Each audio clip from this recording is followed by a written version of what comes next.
Hello everyone, I am your educator. Today we are going to start the crash course of the organic chemistry. हम इस crash course में organic chemistry को zero level से start करेंगे बेटा। जिन बच्चों को ऑर्गेनिक केमिस्ट्री के बारे में बिल्कुल भी नहीं पता है वो हमारी वीडियो देख सकते हैं।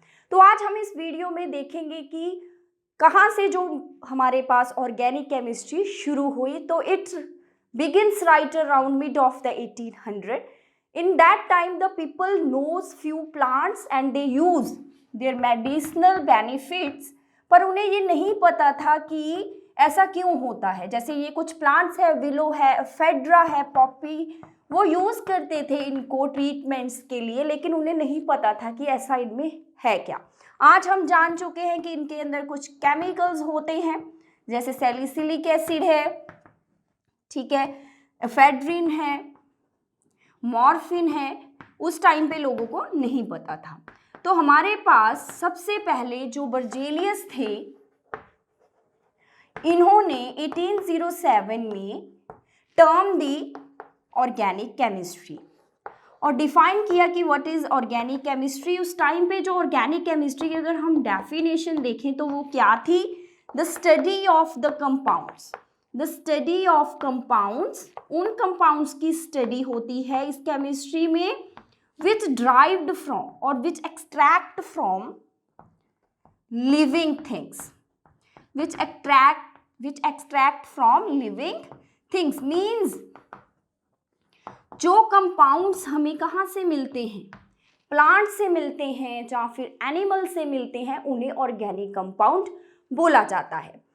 तो इसी डेफिनेशन को देखते हुए जो बर्जेलियस थे उन्होंने 1809 में एक थ्योरी दी, वो थी वाइटल फोर्स थ्योरी।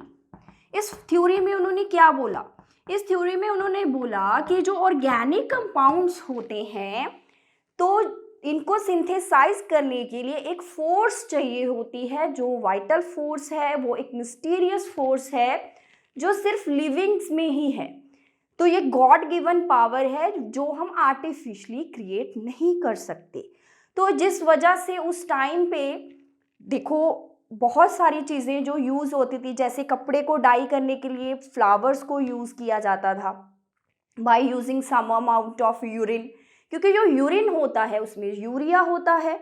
तो जो डायर्स होते हैं जो कपड़े को कलर देते हैं वो यूरिया को यूज़ करते हैं। यूरिया जो है एक मॉडर्न का काम करता है, डाई को लॉन्ग लास्टिंग बनाता है, जो फेड हो जाते हैं कलर उसको ये शील्ड करता है और एक ब्रिज बनाता है फैब्रिक और कलर के अंदर। जो जीन्स आप डालते हो इंडिगो कलर होता है वो, ठीक है, जो ब्लू जीन्स, तो उसमें यूरिया यूज़ किया जाता है। आजकल नहीं, आजकल तो हम जो यूरिया है आर्टिफिशियली प्रिपेयर करते हैं लैब्स में। उस टाइम पे जब नहीं पता था कि ये वाइटल फोर्स थ्योरी जब थी उस टाइम की हम बात कर रहे हैं।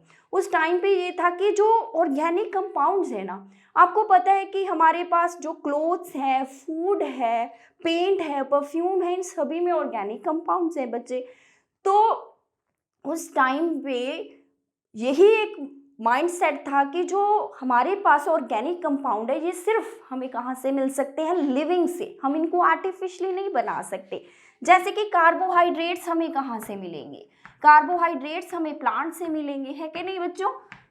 प्लांट से मिलती हैं। ऐसे ही प्रोटीन है, जैसे एग है, ये एनिमल से मिलेगा। एग में क्या होता है? प्रोटीन होता है, तो ये हमें एनिमल से मिलता है।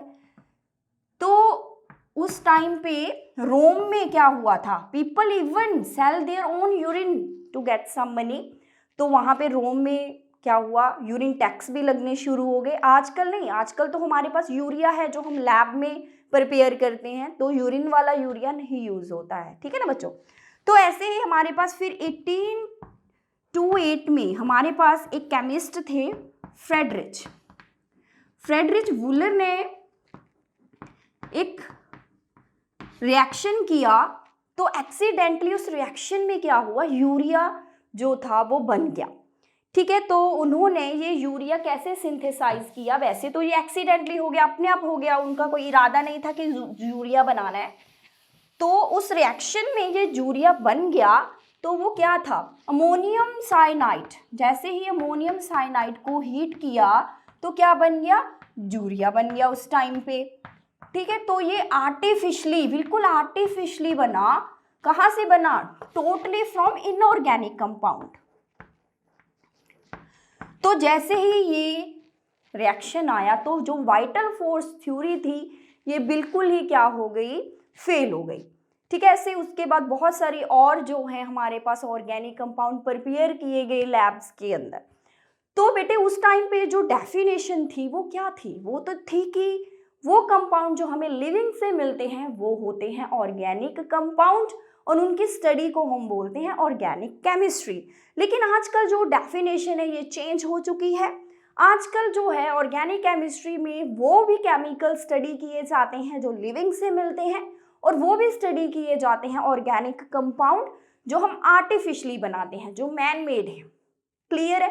तो जो ऑर्गेनिक कंपाउंड है इनमें है क्या बेसिकली, इसमें कौन सा एलिमेंट होता है, बहुत ही इंपॉर्टेंट पॉइंट। तो बेटे हमारे पास जो ऑर्गेनिक कंपाउंड होते हैं ये क्या है, तो ऑर्गेनिक कंपाउंड जो होते हैं ये है हमारे पास compound of carbon and hydrogen, compounds of carbon and hydrogen. जब हमारे पास कार्बन एंड हाइड्रोजन के कंपाउंड होते हैं तो इन्हें हम बोल देते हैं हाइड्रोकार्बन। क्लियर? जैसे कि हमारे पास है CH4, आपको पता है कि ये बायोगैस का हमारे पास फॉर्मूला है जिसे हम मीथेन भी बोलते हैं। यहाँ पे कार्बन है, हाइड्रोजन है। हम धीरे धीरे वीडियोस के अंदर एक एक चीज डिटेल में लेकर चलेंगे। ठीक है बेटा, सारी वैलेंसीज को भी डिस्कस करेंगे, लेकिन आज हम सिर्फ इंट्रोडक्टरी पार्ट ही देख रहे हैं कि हमारे पास जो ऑर्गेनिक कंपाउंड हैं वो ऐसे कंपाउंड होते हैं जिनके अंदर जो पेरेंट एलिमेंट क्या है इसमें, वो है कार्बन एंड हाइड्रोजन।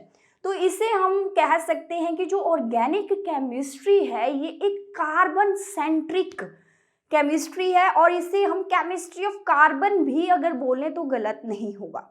क्लियर है? तो कार्बन जो है बेटा it is the king of the organic chemistry. आप जितने भी कंपाउंड उठा लो कार्बन ही आपको हर एक कंपाउंड में नजर आएगा। ठीक है, जितने भी कंपाउंड है ऑर्गेनिक तो जितने भी ऑर्गेनिक कंपाउंड है सभी में आपको कार्बन तो दिखेगा ही दिखेगा। ठीक है, हाइड्रोजन भी होगा उसके साथ, लेकिन कई बार क्या है कुछ ऐसे कंपाउंड्स होते हैं जैसे कि मान लीजिए यहाँ पे CH4 है, अगर हम इस हाइड्रोजन को यहाँ से निकाल दें, रिप्लेस कर दें किसी और एलिमेंट से, तो ये हम बोलेंगे डेरिवेटिव। इसे हम डेरिवेटिव का नेम दे देते हैं, तो ये है बेटा डेरिवेटिव। तो आजकल अगर हम ऑर्गेनिक केमिस्ट्री को डिफाइन करें तो कैसे करेंगे, तो हमारे पास जो मॉडर्न डेफिनेशन है वो क्या है, तो आजकल की जो मॉडर्न डेफिनेशन है ऑर्गेनिक केमिस्ट्री की वो होगी हमारे पास, मैं यहाँ पे लिख रही हूँ, वो है हमारे पास बेटा the study of the hydrocarbon, the branch of chemistry, the branch of chemistry in which we study hydrocarbons, जिसमें हम हाइड्रोकार्बन्स को स्टडी करते हैं, एंड इट्स डेरिवेटिव्स, और हम इनके डेरिवेटिव्स को स्टडी करते हैं। डेरिवेटिव्स मीन्स हम इस हाइड्रोजन को रिप्लेस करके यहाँ पे ऑक्सीजन भी लगा सकते हैं, नाइट्रोजन भी लगा सकते हैं, सल्फर, फॉस्फोरस, ठीक है, जहाँ हैलोजन्स। ठीक है, तो ये अगर हम हाइड्रोजन को रिप्लेस करके ये वाले एलिमेंट यहाँ पे लगा देंगे तो वो डेरिवेटिव बन जाते हैं।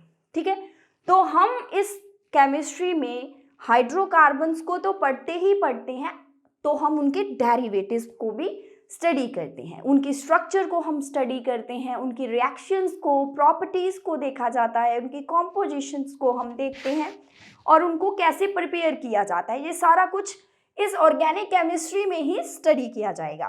तो बेटे ये था हमारे पास ऑर्गेनिक केमिस्ट्री के बारे में कि इसकी डेफिनेशन आजकल क्या है।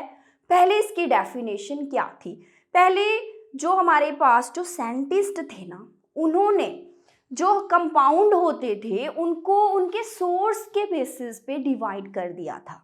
ठीक है, कि वो कहाँ से हमें मिलते हैं, तो उन्होंने हमारे पास कंपाउंड्स को दो मेजर कैटेगरीज में डिवाइड कर दिया था।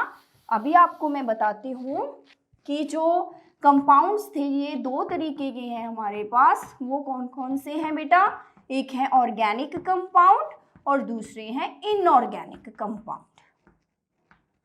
हम इनका डिफरेंस भी देखेंगे क्या है नेक्स्ट वीडियो में। तो ऑर्गेनिक कंपाउंड कौन से होते हैं? ऑर्गेनिक कंपाउंड अगर हम सोर्स देखें कि ये हमें मिलते कहाँ से हैं, तो ऑर्गेनिक कंपाउंड हमें मिलते हैं लिविंग से। तो जो कंपाउंड हमें लिविंग से मिलेंगे, जैसे प्लांट से मिलेंगे या फिर एनिमल से मिलेंगे, वो हो जाते हैं ऑर्गेनिक कंपाउंड्स। जो कंपाउंड हमें नॉन लिविंग चीज़ों से मिलते हैं, जैसे रॉक्स में से मिले या फिर मिनरल्स में से, जैसे अर्थ क्रस्ट में से निकलते हैं, तो उन्हें हम बोल देते हैं इनऑर्गेनिक कंपाउंड। अगर हम ऑर्गेनिक कंपाउंड को स्टडी करेंगे वो ब्रांच हो जाती है ऑर्गेनिक केमिस्ट्री। और अगर हम इनऑर्गेनिक कंपाउंड को स्टडी करेंगे वो ब्रांच हो जाती है इनऑर्गेनिक केमिस्ट्री। तो इनका और डिफरेंस हम देखेंगे नेक्स्ट वीडियो में। I hope you like this video. Thank you so much.